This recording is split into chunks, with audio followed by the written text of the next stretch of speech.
Bien con los tiempos. Ahora pasamos a la contadora Elizabeth Piacentini con el módulo 4. Así que bueno, la escuchamos sus 20 minutos. Bueno, la ley de modernización laboral, como ven, es muy intensa, tiene 220 artículos, toca muchísimas leyes y también toca una parte tributaria con algunos beneficios impositivos y algunos beneficios que vamos a ver también en los costos para las empresas, que los vamos a ver ahí rápidamente. De este tema, indemnización por antigüedad, lo vimos muchísimo en todos los medios, ¿no? Que se decía, bueno, ahora es más barato despedir, ahora entonces puedo despedir pagando menos. No. En realidad, la indemnización se calcula de la misma manera que estaba calculada en la ley de contrato de trabajo. El empleado tiene los mismos derechos, solamente que había algunas zonas grises que ahora quedaron certeras. El sueldo anual complementario no es parte del sueldo para el cálculo de la indemnización. Lo que sucedía, que acá con los abogados lo deben saber mejor que yo, que en algunas jurisdicciones los jueces lo tomaban como sueldo y en otras no. Entonces, por supuesto, que muchos abogados lo pedían. Lo mismo algunos premios no mensuales y las vacaciones. Esto ahora quedó absolutamente certero. Un año de indemnización de antigüedad es un sueldo. Y sí, por supuesto que hay conceptos que hay que prorratear, como son los habituales, los devengados, que se prorratean los últimos 6 meses, y en el caso de conceptos variables se promedian el último año. Siempre aquí con la ventaja de que no perjudique al trabajador. Tenemos topes, sí, por supuesto, para cuando los sueldos son altos, los que están quizás por arriba del convenio colectivo, que la indemnización es de tres topes, el salario de promedio que establece cada convenio colectivo. Sabemos que cada convenio colectivo da la tabla de cuáles son su base, entonces hay que compararlo con esto para ver si ese sueldo que tomamos lo pasa o no lo pasa. Y nunca podrá ser inferior al 67% de la remuneración calculada. Con respecto al pago en cuotas de la indemnización, acá hay un punto muy importante. Si bien permite la ley de ahora en más pagar en cuotas, es cuando la indemnización está por sentencia. ¿Mm? Cuando yo despido a un trabajador y le voy a pagar toda la indemnización porque el trabajador, bueno, no inicia juicio laboral, le voy a pagar la indemnización, en ese caso no aplica los 12 cuotas que dice esta ley de modernización laboral, que son 12 cuotas para pymes y 6 cuotas para empresas grandes. Entonces, esto es solamente cuando se va a sentencia. De hecho, en la práctica muchas veces se combina pagar en cuotas, pero bueno, la ley lo que dice es, le pagás por motus propio con un depósito en su cuenta bancaria, tiene que hacer la indemnización completa, tenés 4 días para pagarla, si es con sentencia, si el juez tiene que habilitar las 12 cuotas. Muy bien. Con respecto a otro tema muy controvertido, el Fondo de Asistencia Laboral, es algo que realmente nos tomó por sorpresa. Yo estuve justamente aportando en el Senado de la Nación a ver qué pasaba con esto, y esto era algo que el gobierno lo tenía muy claro, que tenía que salir sí o sí. No es obligatorio, no es voluntario, como decía en la ley base, que se habilitaba a que se haga un fondo para pagar indemnizaciones, siempre y cuando los sindicatos lo aprueben. Por supuesto que eso nunca fue aprobado por ningún tipo de sindicato. Entonces, esto es absolutamente obligatorio. A partir del mes de junio, todos los empleadores vamos a tener que pagar el fondo de asistencia laboral.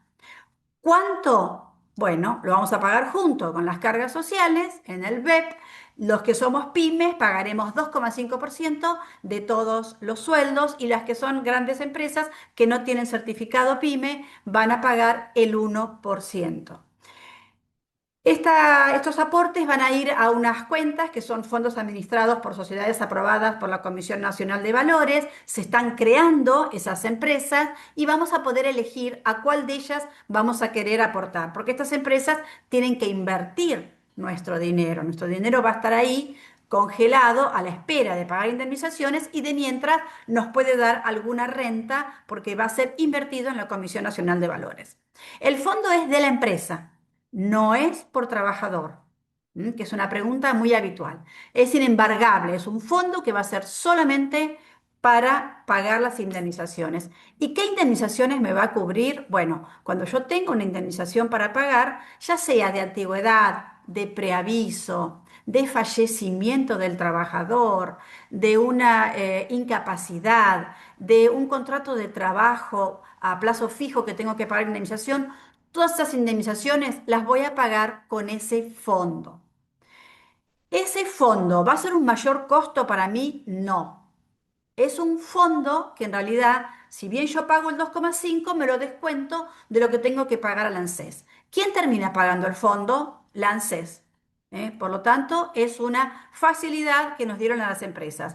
Quizás es difícil de comprenderlo porque hay como una desconfianza con todo esto, pero es así, así está en la letra de la ley.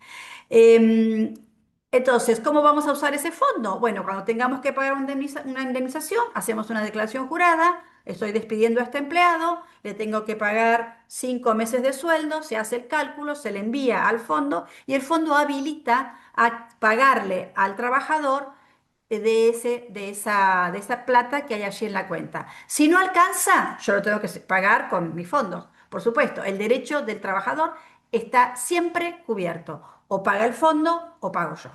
¿Mm? Hay algunos casos especiales que menciona la ley, que es en el caso de la empresa está por cerrar o la empresa no tiene más empleados y tampoco tiene juicios pendientes. En ese caso, la empresa puede pedir que ese fondo le vuelva a su patrimonio. Está previsto en la ley. Toda la rentabilidad que me dé ese fondo, cuando es bien administrado, supónganse que me da una renta, me da un porcentaje anual de intereses, eso está exento de todos los impuestos, lo exime la ley y sí, por supuesto, la empresa administradora se va a quedar con una comisión, que no puede ser más del 1%. Otro beneficio para las empresas. Em, para incorporar más personal. Algo muy pedido por las empresas pymes, queremos incorporar personal, pero queremos pagar menos cargas sociales. Sí, esto está cumplimentado en la ley, se llama régimen de incentivo a la formalización laboral, RIFER, pero lamentablemente dura un año, o sea, tengo un año para tomar empleados. Nosotros pedimos en el Senado que lo extiendan a 2 porque no están dadas las condiciones económicas como para estar incorporando empleados, pero bueno, sí hay que aprovecharlo este primer año, todavía no está reglamentado, pero tienen que ser empleados desocupados, 6 meses sin empleo, o bien que hayan trabajado para el Estado y perdieron su trabajo, o bien que sean monotributistas y se dan de baja como monotributistas y se los puede incorporar. Vamos a tener un ahorro de cargas sociales. ¿Cuánto tiempo? 48 meses de ahorro de cargas sociales. ¿Y cuánto me voy a ahorrar de cargas sociales? Bueno, ahora estamos pagando un 27% de cargas sociales y por esos empleados vamos a pagar el 15% de cargas sociales. O sea, nos vamos a ahorrar un 12% de cargas sociales. ¿Mm? Muy bien, vamos bien, estoy apurando para no terminar muy tarde. Total, después las dudas que tengan las consultan. Muy bien, la promoción de la empresa es como un blanqueo. Este blanqueo ya lo vivimos, ya lo tuvimos, estuvo el año pasado.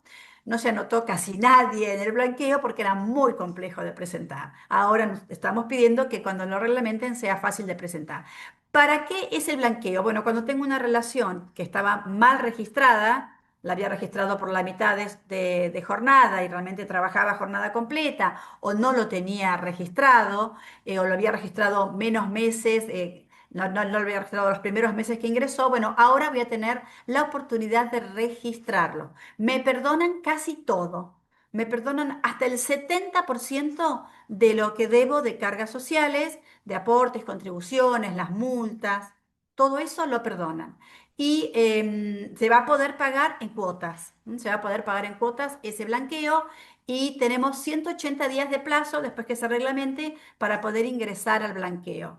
¿Qué beneficio tiene el empleador? Bueno, por supuesto, que va a pagar mucho menos lo que está debiendo y esto se va a usar fundamentalmente, y así se usó para el blanqueo anterior, que es cuando ya tenemos un acta de ARCA, porque vino, nos detectó empleados, nos hizo un requerimiento de que teníamos empleados mal registrados, entonces viene perfecto para cerrar ese tipo de requerimientos y ese tipo de inspecciones, cuando nos han inspeccionado porque entonces pagamos en cuotas y con todo este perdón. ¿Qué beneficio tienen los empleados? Que bueno, si yo lo regularizo 2 años que él estuvo sin registrar, esos 2 años le van a figurar como aporte para el momento que se jubile. ¿Mm? Hasta 60 meses se le puede sumar a su aporte jubilatorio.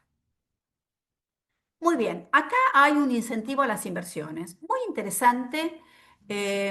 Hubiéramos querido que sea un poco menos el monto mínimo, porque parte de cuando se quiere invertir $150.000, pero hay que tenerlo en cuenta. Eso está viniendo como anillo al dedo para el campo, para el agro, que a veces necesitan hacer alguna inversión. Desde el momento que son microempresas y pueden invertir $150.000, entonces ahí tienen gran beneficio en impuesto a las ganancias porque lo van a deducir eso como gasto en 2 años, se amortiza aceleradamente, inclusive puede haber una devolución del IVA, si a los 3 meses no pude absorber el IVA con las ventas que tengo, puedo pedir que me devuelvan el IVA de toda la inversión. Por supuesto que esto es para inversiones productivas, no es si compro bienes de cambio, no es si invierto en portfolios y algunas inversiones, fíjense, esto es muy interesante, justamente por eso hablaba del tema del agro, hay 4 rubros que ni siquiera tengo que llegar a invertir $150.000, con lo que si invierto solamente $10.000, también tengo beneficios, que es cuando compre sistemas de riego, bienes de alta energía, eficiencia energética, mallas antigranizo y los bienes semovientes, que es el ganado en pie. ¿Mm? No bien de cambio, sino aquel ganado que sea para inversión. Muy bien, pasamos a otro beneficio. Hay todo un título de reducción de impuestos que tiene esta ley. Entonces, hay algunos, bueno, que son muy específicos, como el IVA, bajan el IVA a un 10,5%, de 21 la bajan a un 10,5%, solamente para la provisión de energía eléctrica para el riego. Seguimos con el tema agro y cultivos. Y después bajan varios conceptos en impuesto a las ganancias. Y acá algo muy esperado era para todos los tributaristas y los contadores, los quebrantos. Sabemos que cuando una empresa tiene quebranto un año, por ejemplo, tenemos quebranto en el balance del año 2025 y el año que viene tendremos ganancia, ojalá. Entonces, ese quebranto lo vamos a poder deducir en la ganancia del año que viene y así trasladarla hasta 5 años para adelante. Ahora nos permiten actualizar. Lamentablemente, para atrás, Arca no permitió actualizarlo, algunos tributaristas consideraban que sí, eso terminó en litigio, pero lo que está diciendo la ley ahora es de ahora en adelante, si tenés un quebranto, lo actualizás por inflación para no quedar con eso licuado para cuando lo puedas aprovechar. Otra exención importante, los intereses de plazo fijo, era una de las pocas inversiones que quedaban que estaban grabadas. Sabemos que el plazo fijo en dólares hoy día da una renta muy interesante, se están absorbiendo los dólares del colchón, entonces ahora quedaron exentos porque si no el banco nos retenía ganancias cuando nos pagaba el interés. Muy importante este punto que continuó. Alquileres de vivienda. Quedaron exentos de ganancias. Exentos totalmente. Van a pagar cero impuesto a las ganancias. Pasamos de pagar 35% de impuesto a las ganancias a pagar cero. Y esto no es solamente para las personas humanas, esto es también para las empresas. Si una empresa se dedica solamente a tener edificios y alquilarlos para casa habitación, de ahora en adelante no va a pagar nada de impuesto, nada. Esto es algo que mueve la aguja en el mercado inmobiliario. Entonces, para las personas humanas y para las empresas. Estoy alquilando un inmueble desde enero del 2026, no pago impuesto a las ganancias. ¿Mm? También lo mismo cuando vendo una propiedad. Hasta ahora, cuando vendía propiedades, las compradas después del 2018, tenía que pagar el 15% de impuesto a las ganancias. Yo compraba un local y lo quería vender o recibía una herencia y la quería vender. Bueno, todo eso pagaba impuesto a las ganancias. Ahora, nada. Fíjense qué impulso que es al mercado inmobiliario. Y otro tema muy importante también, volvemos a lo que es este tipo de actividad. Toda la actividad de engorde de ganado ahora tiene una evaluación de la hacienda cuando nos queda a fin de año muy ventajosa. Antes era como que pagábamos por el mayor valor de esta hacienda y ahora no. Esto ocasionaba grandes perjuicios a esta actividad y ahora entonces esto realmente va a ser evaluado de una manera que nos va a beneficiar el impuesto a las ganancias. Se redujeron también cuatro impuestos, o sea que Argentina, ahora que tiene 155 impuestos, ahora va a tener 151 impuestos. Redujeron cuatro impuestos. ¿Qué impuestos sacaron? Los impuestos internos. Estábamos pagando impuestos a los seguros, que era casi un 1%, un 5%, dependía del seguro. Estábamos pagando impuestos internos en nuestra factura mensual de telefonía celular, era un 5%, ahora lo sacan, por lo tanto, vamos a tener la factura de celulares más barato. Sacaron el impuesto a las joyas, que pagaba un 20%, joyas de oro y de plata, de platino. Bueno, las joyerías están muy contentas, que van a pagar un 20% menos, van a bajar los precios. Los autos ya no van a pagar más impuestos internos, ningún tipo de auto. Habían ido sacando impuestos internos a los más económicos, habían quedado los impuestos internos, que era un 18% para los autos de alta gama, ahora ya no corre más. Tampoco si queremos comprar un barco o una nave tenemos más impuestos. Estos impuestos eran impuestos que se consideraban a los bienes de lujo y ahora quedaron totalmente desafectados y derogados desde el mismo día de que se tiene vigencia la ley. Así que bueno, aquí esto es todo por hoy. Fui rapidito como para no alargar el tema, pero fíjense que realmente no es tan conocido dentro de la modernización laboral estos temas que bueno, pueden impactar en una actividad económica. Bueno, brillante, contadora. La verdad que cumplimos con los horarios increíblemente. Una pregunta acá, ¿cómo es el funcionamiento del FAL ante el despido? Bueno, justamente vamos a empezar a pagarlo entonces el 2,5% con las cargas sociales. Va a servir para los despidos de empleados que tengan más de 12 meses de antigüedad. El empleado que recién empieza, bueno, igualmente hasta los 6 meses tampoco hay despidos, pero recién cuando cumplan un año de antigüedad yo voy a poder afectar eso para pagar una indemnización. Entonces, cuando yo tenga ese fondo, tengo una empresa que lo administra, que va a estar controlada y regulada. Yo le voy a hacer una declaración jurada, voy a acreditar que tengo que pagar un despido, tener que presentar las pruebas correspondientes, la carta documento o lo que sea, hago la liquidación final y ese fondo le va a pagar directamente al empleado la indemnización. Bueno, la promoción del empleo registrado aplica para empleados que fueron despedidos y por carta de documentos solicitan una modificación en su registración, ya que la aluden como deficiente. La promoción del empleo registrado sería el blanqueo. No lo aclara, no lo aclara. Ajá. Si se refiere al blanqueo, el blanqueo tiene que reglamentarse todavía.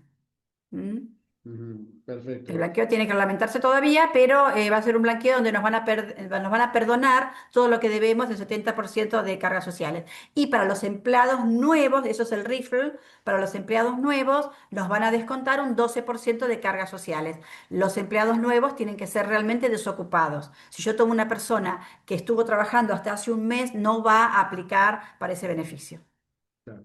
Para poder usar el fondo de asistencia laboral por parte del empleador, se debe cumplir como requisitos pasar un plazo mínimo de 6 meses de aporte y el empleado tiene que tener una antigüedad mínima de un año. Sí, exactamente, así es, Ujú, ujú. es tal cual, sí. Y una inversión que hace una empresa comercial en un nuevo local comercial, inmueble con instalaciones, puede ingresar por RINI. Lamentablemente el inmueble no está comprendido como inversión, sí, es algo que habíamos pedido. No, sí para todas las instalaciones, lo que pasa es que tenés que llegar a 150.000 dólares. Es alto, el rango ese es alto. Ha quedado un RIMI para mediana empresa, no para mi pyme. Perfecto, bueno, ya no me han pasado más preguntas.